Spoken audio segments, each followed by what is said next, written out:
भगवद गीता के महत्वपूर्ण श्लोकों की एक सीरीज शुरू की है जो आम इंसान के जीवन को समृद्ध बना सके। आज हम गीता के 9वें अध्याय में दिए गए भगवान के रूपों के बारे में जानेंगे। इसमें भगवान बता रहे हैं कि वो किस किस रूप में सर्वत्र व्याप्त है, और ये भी जानेंगे कि आत्मा की अंतिम गति क्या है, इंसान के मरने के बाद जीवात्मा का क्या होता है, यदि किसी इंसान को मोक्ष प्राप्त होता है तो वो कितने दिनों तक मोक्ष का आनंद लेता है और कब उसे वापस धरती पर लौटना पड़ता है। आप इस वीडियो में खो जाएं, उससे पहले आपसे विनम्र निवेदन है कि इस वीडियो को लाइक, शेयर और सब्सक्राइब अवश्य कर लें, जिससे हमारा मोटिवेशन बना रहे और हम आपके लिए ऐसे ही ज्ञानवर्धक वीडियो लेकर आते रहें। शुरू करते हैं आज का एपिसोड। तो सुने। इस श्लोक में भगवान बता रहे हैं कि वो हर जीव के माता पिता धाता है, क्योंकि वो सनातन बीज है जिनसे जीवन की शुरुआत हुई थी। उनके आधार पर सब उत्पन्न हुआ है, इसलिए वो सबको धारण करने वाले हैं। वो पहली ध्वनि है जो सृष्टि में गूंजी थी और लगातार गूंज रही है। अक्षरों के जरिए वेदों की रचना हुई, इसलिए वेदों के आधार भी परम आत्मा ही है। वेद यानी जो भी मनुष्य को परम आत्मा तक पहुंचने का ज्ञान दे, उसे वेद कहते हैं। मनुष्य जीवन का लक्ष्य होता है परम तत्व से जुड़कर उनके साथ एक हो जाना। जब वो उनसे जुड़ जाता है तो उस परम गति को पाता है जहां असीम प्रेम, शीतल रोशनी और शांति है, क्योंकि उन्हें पाने के बाद जन्म मरण के चक्र से मुक्त होकर मनुष्य को मोक्ष की गति प्राप्त हो जाती है। सबका साक्षी मैं हूं का मतलब है कि संसार में जो कुछ भी होता है वो भगवान से कभी छुप नहीं सकता। वो सब कुछ होता हुए देखते हैं, लेकिन गहरे स्तर पर समझा जाए तो वो कुछ कर नहीं सकते, क्योंकि मनुष्य खुद कर्म करता है और उस अनुसार उसके फल बनते हैं, और कर्मों का फल तो हर जीव को भोगना ही पड़ता है। उसे भोगे बिना छुटकारा नहीं मिल सकता। इस सृष्टि की उत्पत्ति और प्रलय भी परमात्मा से होते हैं। परमात्मा की 3 तरह की शक्तियां हैं। ब्रह्मा सृजन का काम करते हैं, विष्णु सृष्टि के पालन का काम करते हैं और शंकर प्रलय लेकर आते हैं। भगवान आगे कहते हैं कि वो सबके आधार भी है और निधान भी। निधान का मतलब है जब प्रलय का समय होता है तो सभी जीव आत्माएं सूक्ष्म रूप में यानी बीज रूप में जाकर वास करती है, उसे निधान कहते हैं। मनुष्य का शरीर बदल जाने के बाद भी जिस चीज में कभी कोई बदलाव नहीं होता, उसे अविनाशी बीज कहा जाता है, जो परम आत्मा का अंश होता है। इस श्लोक के अंत में यह बताया गया है कि ब्रह्मांड में जो भी चीजें हैं और जो भी घटनाएं हो रही हैं, उनके पीछे का आधार परम आत्मा ही है। धरती पर जीवन का आधार है सूरज की रोशनी। इस रोशनी से पेड़ पौधे अपना भोजन बना पाते हैं आदि। जैसे अलग अलग मशीनों के माध्यम से बिजली खुद को हीटर में गर्मी, बल्ब में रोशनी और फ्रिज में ठंड के रूप में व्यक्त करती है, उसी तरह परमात्मा कहते हैं कि वो सूरज है, यानी सूरज के रूप में वो ही तपते हैं और पूरे ब्रह्मांड को ताप देने, जीवन देने वाले स्रोत है। सूरज वातावरण में हवा, पानी, मौसम पर अपना असर डालता है, जिससे बारिश होती है। सूरज की गर्मी से समुद्र का पानी भाप बनकर ऊपर उठता है, जिससे बादल बनता है और अंत में बादल बारिश के रूप में बरसता है। कई बार बारिश की कमी से अकाल की स्थिति बन जाती है। आगे भगवान कहते हैं कि वो अमृत और मृत्यु है, अर्थात अमरता और मौत भी वो ही है। परम आत्मा वो चिंगारी या किरण है जिनसे जीवन की शुरुआत होती है, और आत्मा शरीर धारण कर इस दुनिया को अनुभव करती है। दुनिया में रहते हुए जब मनुष्य अपनी आत्मा के साथ जुड़ने की कोशिश करता है और जब उसे एहसास हो जाता है कि आत्मा में कभी बदलाव नहीं होता और वो अजरमर है, तो इस स्थिति को अमर हो जाना कहते हैं, यानी बॉडी कॉन्शियसनेस का खत्म हो जाना और सोल कॉन्शियसनेस की शुरुआत होना। मनुष्य का शरीर कभी अमर नहीं हो सकता, क्योंकि वो प्रकृति से बना हुआ है और उसका एक दिन मिट जाना तय है। जो चीज प्रकृति से बनती है वो समय के साथ ढलने लगती है, इसलिए जब आत्मा को लगता है कि शरीर उसके रहने लायक नहीं रहा, तब वो उसे छोड़ने का फैसला करती है। मृत्यु और कुछ नहीं, बस बदलाव की प्रक्रिया है। मृत्यु मनुष्य का तब तक पीछा करती रहती है जब तक मनुष्य अपनी आत्मा से जुड़कर परम आत्मा से जुड़ने की कोशिश नहीं करता। एक बार ये जुड़ाव हो जाए तो मोक्ष की प्राप्ति हो जाती है, जिससे नया जन्म नहीं होता और मौत का साया पीछा छोड़ देती है। इसलिए जन्म और मृत्यु परम आत्मा के बिना नहीं हो सकते। इसके बाद भगवान कहते हैं कि वो सत और असत है। सत का मतलब है वो सच जो कभी बदलता नहीं, और असत का मतलब है जो हमेशा बदलता रहता है। क्योंकि परम आत्मा में कभी बदलाव नहीं होता, इसलिए वो सत है। प्रकृति, मनुष्य का शरीर, उसके विचार, ख्याल, वासनाएं आदि सब बदलते रहते हैं, इसलिए उन्हें असत कहा जाता है।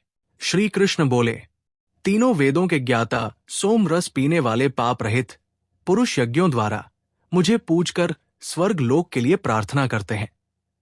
वे पुण्य फल से स्वर्गलोक को पाकर वहां देवताओं के दिव्य सुखों को भोगते हैं। वे उस विशाल स्वर्गलोक को भोगकर पुण्य क्षीण होने पर मृत्यु लोक में लौट आते हैं।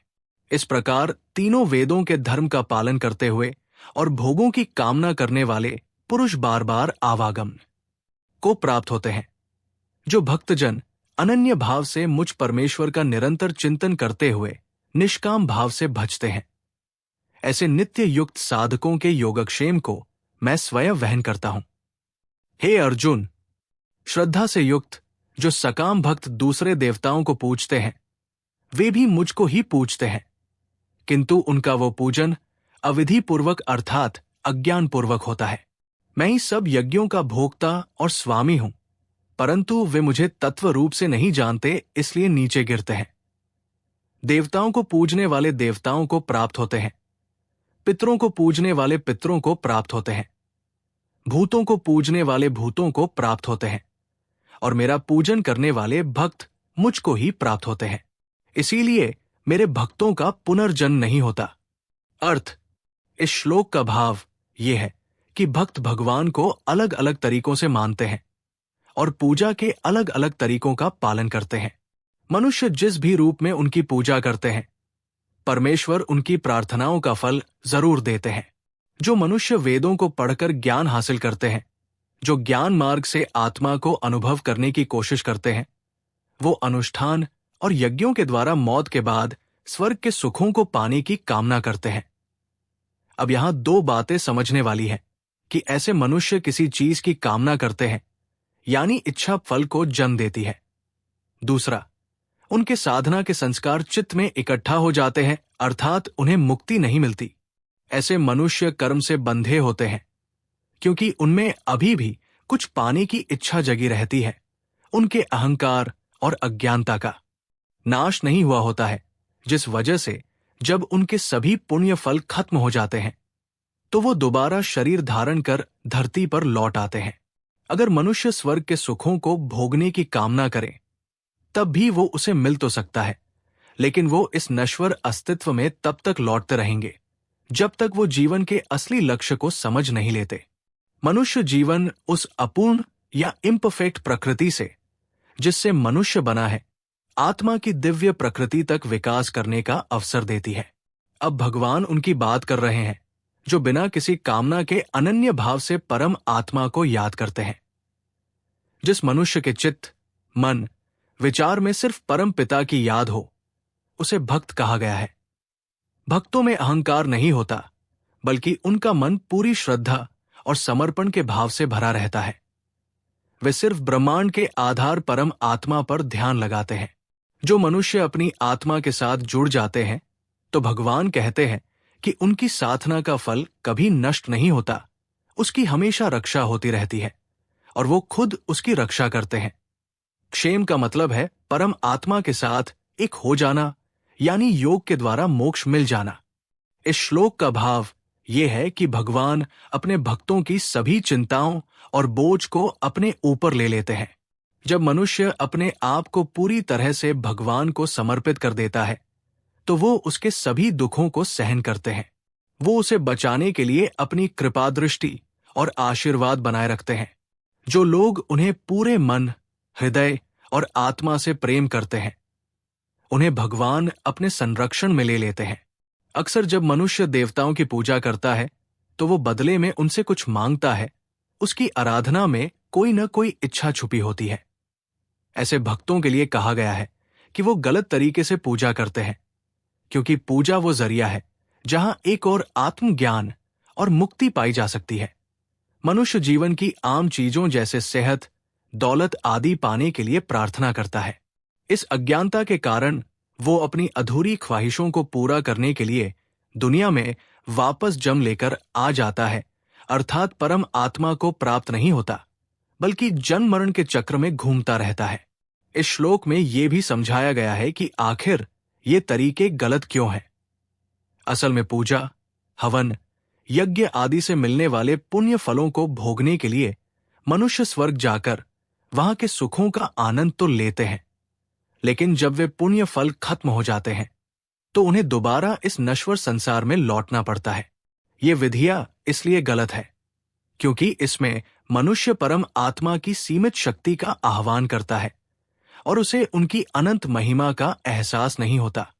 इसलिए वो बार बार इस मायावी सांसारिक दुनिया में गिरता जाता है। इस श्लोक के अंत में भगवान बता रहे हैं कि मनुष्य के भाव जैसे होते हैं, उसके मन में जो भी चलता है मनुष्य उसी को पाता है। जो देवताओं को पूजते हैं उनकी मनोकामना तो पूरी होती है, उन्हें पुण्य फल भी मिलता है, लेकिन उन सुखों को भोगकर वो दोबारा संसार में लौट आते हैं। पितरों का मतलब है मनुष्य के पूर्वज जिन्होंने अपना शरीर छोड़ दिया है। अक्सर मनुष्य अपने बड़े बूढ़ों को याद करता रहता है, उनसे जुड़ा रहता है। देवता, पितरी मनुष्य की इच्छाएं पूरी करते हैं, उनकी रक्षा भी करते हैं, लेकिन उन्हें पूजने वाले मनुष्य मुक्त नहीं होते क्योंकि वो देवताओं और पितरों से जुड़े रह जाते हैं। भूतों को पूजने का मतलब है जब मनुष्य संसार में कुछ पाने के लिए कर्म करता है तो उसे उसका फल मिल तो जाता है, लेकिन ये सब परमात्मा के सीमित रूप है और आत्मा को शांति नहीं दे सकते। पूजा का ये सीमित रूप सीमित फल देते हैं, लेकिन जो परम आत्मा को पूजते हैं वो उनके संपूर्ण रूप को पूजते हैं और हर तरह के बंधन से मुक्त हो जाते हैं। और क्योंकि उनके ध्यान में सिर्फ परम आत्मा होते हैं तो वो अंत में उन्हें ही पा लेते हैं।